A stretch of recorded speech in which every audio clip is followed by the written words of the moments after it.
Line দিয়ে দাঁড়িয়ে একের পর এক ট্রাক। কি হচ্ছে ভারত নেপাল সীমান্তে?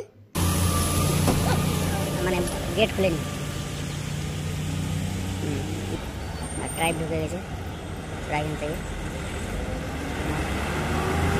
নেপালে অশান্তির প্রভাব পড়েছে হলদিয়া বন্দরের নেপাল কার্গো পরিবহনে।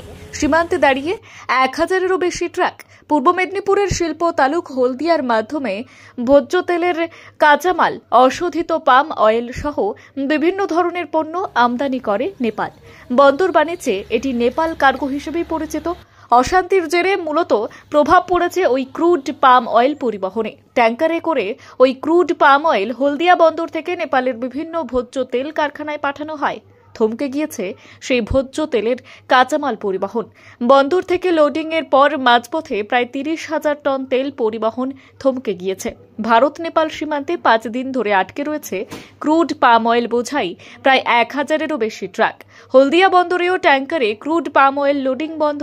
ফলে চিন্তায় পড়েছেন হলদিয়া শহর রাজ্যের ট্রাক এবং ট্যাঙ্কার পরিবহন ব্যবসায়ীরা। নেপালের পথ পরিবর্তন এবং অশান্তি কবে মিটবে সেদিকেই তাকিয়ে রয়েছেন তারা। শুধু ট্রাক এবং ট্যাঙ্কার ব্যবসায়ীদের বাণিজ্য নয়, এক্সপোর্টার, ইম্পোর্টার এবং হলদিয়া বন্দর কর্তৃপক্ষও এ নিয়ে উদ্বেগ প্রকাশ করেছে। তবে বিষয়টি আন্তর্জাতিক কূটনৈতিক সম্পর্কের বিষয়ের কারণে বন্দর কর্তৃপক্ষ মুখ খুলতে চায়নি। নেপাল পট পরিবর্তনের ফলে সেখানকার সরকারের ভারতের সঙ্গে ব্যবসা বাণিজ্যের সম্পর্কে কী ধরনের মনোভাব গ্রহণ করে সেদিকেই তাকিয়ে রয়েছে সবাই। কারণ নেপাল পণ্য আমদানি রপ্তানির জন্য ভারতের বন্দরগুলি ব্যবহার করে। এরা হলদিয়া বন্দরকে বাড়তি গুরুত্ব দেয় বরাবরই।